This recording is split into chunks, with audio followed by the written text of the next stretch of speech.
Welcome to part 2 of my video blog with fitness expert Nelson Vergel. You know, in part 1, Nelson went through my kitchen and my pantry and he taught us a lot about eating right and better nutrition. Now, is it me, or does Nelson seem kind of fixated on fiber and pooping? You've got a lot of fiber here. It has no fiber. High fiber, no fiber, some fiber, or fiber. Fiber makes fiber also keeps you regular. Somebody's definitely wanting to poop in this house, and they also make you poop a little harder. A lot of people have diarrhea with this stuff. We have a sewer system here. It's all about pooping. We all have the same condition. It's called life. I'm living mine as a gay man and an addict in recovery who's dealing with aging and being a friend and finding happiness and staying healthy and having fun and enjoying laughter, all while living with HIV for more than 25 years. I'm Mark S. King, and this is my fabulous disease. So, Nelson, welcome to my little gym here in Fort Lauderdale. I haven't bought a gym outfit since 1978. And so this is how I look. Mark stopped smoking when? I stopped smoking, it's been 8 months. 8 months. So he's gained a few pounds. We need to start doing cardiovascular exercise. What's cardiovascular? Aerobic exercise. What is that? It's increasing the oxygen in your blood. Bring your cholesterol down, burn some fat. Okay. But the key is to sweat, to increase your body temperature for at least 20 minutes a day. Okay. 3 to 4 times a week. Half an hour to 45 minutes, whatever it takes to get you to sweat for 20 minutes. Sweat. This is a treadmill. You don't need a treadmill at home or in a gym. You can walk. Don't start too crazy. I tell people, be good to yourself for a while. This is easy. I can do this in my sleep. Now, what about my arms? Should I be doing something with my arms? No. Concentrate on your legs. I tell people, exercise is like meditation. You can clear your mind and just concentrate on what you're doing. Don't think about anything. Anything that you think about right now is going to break your rhythm. It's good to get your heart checked with your doctor before you do this. You know, an EKG or a stress test, especially if you're over 40 and living with HIV. People with HIV have higher cardiovascular risk. So don't start an exercise program without consulting your doctor first. 2 minutes and 20 seconds, and it's already out of breath. So that's not a good thing. Hopefully with time, you'll be able to get to half an hour with that done. I'm moving a lot more weight than I was. Yeah, that's right. Can we slow this down? Okay, I think I'm warmed up. Can we do the weights now? Yeah. Okay, but you know this is 30 minutes, right? If you were doing it... Well, if I was doing just this. Yeah, okay. But I have grocery shopping and stuff to do, so I need to save my energy. Give me some basic advice for getting back to the gym. I've been working out for, I've been positive for 27 years. I've been working out for as long as I've been positive. So, it takes a while. It takes at least 8 weeks in the research. Showing research, 8 weeks for your body to start changing after you start exercising. But you know what happens? People drop out before the 8th week. The most important elements of exercise. Frequency, duration, intensity, and type of exercise. Okay. So let's go into frequency. How frequently should somebody work out? Assuming you're doing it right, 1 hour sessions, no more than that. If you're doing more than that, you're cruising too much, you're wasting too much time, or I'm over-exercising. Or you're over-exercising, or under-exercising, depending. You should be basically in an hour pretty much done. Okay? And 3 times a week for weight training. 1 hour, 3 times a week. 1 hour, 3 times a week. And if I'm going to go do the aerobic exercise. Aerobic, that's in different days. Yeah. Okay. Yeah. Unless you have a lot of energy. That sounds like a big commitment. Well, okay. If you don't have much time, you want to do cardio, do it after the weight training. You want most of your energy, most of your strength to be spent on weight training, on resistance training. And what's important about resistance exercise? It increases muscle mass, muscle strength, bone density. It's been shown that people with HIV have low bone density. We're losing bone faster than the HIV negatives. We don't know why. But exercise with weight training improves not only the muscle, the bone, the strength, and it keeps us healthier as we age with HIV. Okay? So we talked about frequency. Okay. Duration, 1 hour. Okay? Number 2, duration. Duration. Now we're going to talk about intensity. Intensity. Intensity. How intense shoot your workout speed. Okay. What does that mean? What kind of weight do you need? Like let's do a bicep curl. You want to do a bicep curl? Okay. I'm gonna pick up a dumbbell. It's actually a light one, 20 pounds. And a bicep Show curl. off. Bicep. By the way, if you don't have a dumbbell, you can grab a milk jar or water jar. But anyways, let's start a bicep curl. Right? Basically, pull out your elbow a little and do one all the way up, real close to your chin. 2, 3, and you go on. If you're going beyond 9 repetitions, Yes. that weight is too light. Increase it until you are on your 9th rep. You're going. 7, 8, Okay.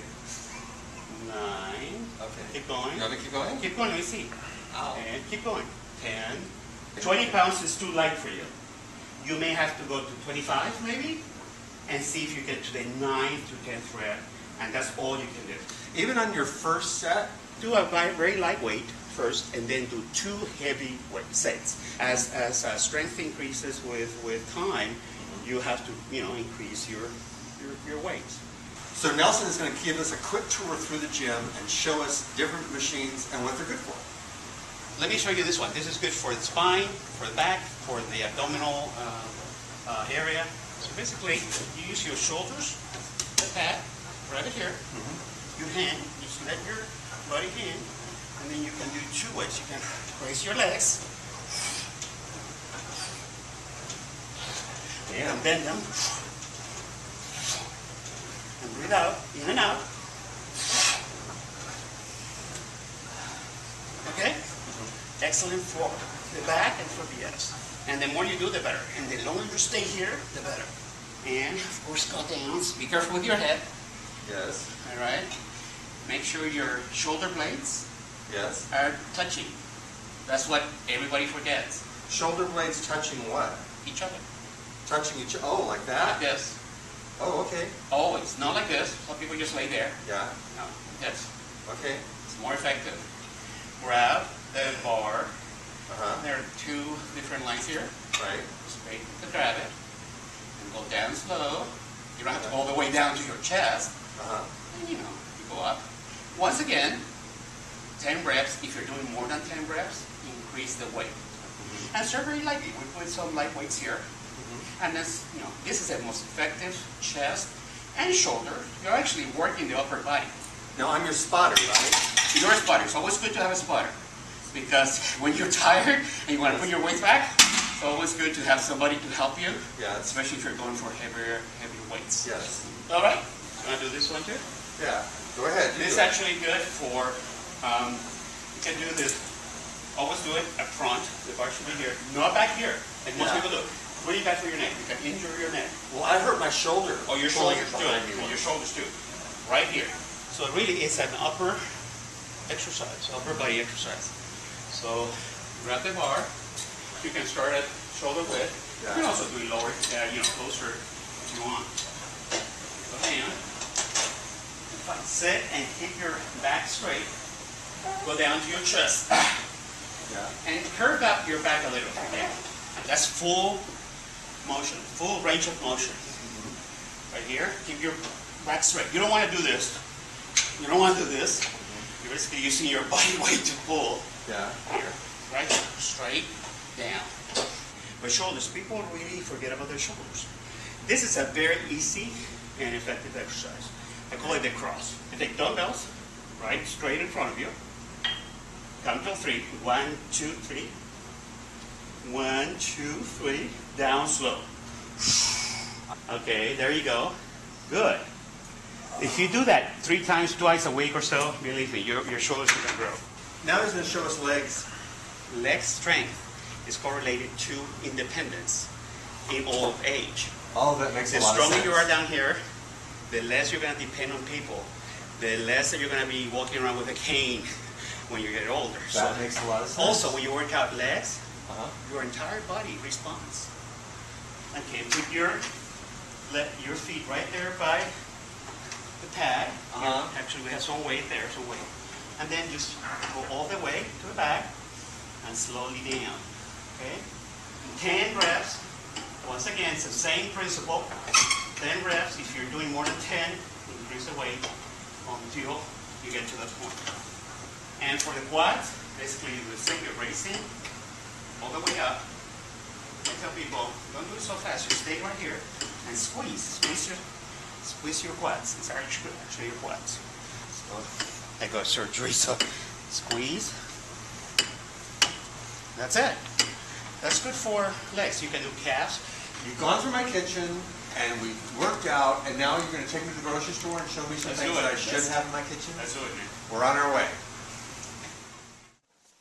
And off to the grocery store we go. That'll be in the next part. I know I keep putting it off, but there's just so much good stuff with Nelson. He's really his best, though, when talking about food, I think, and nutrition and how important all of that is. So the grocery store trip will be next, and I learned a lot. You're going to like it.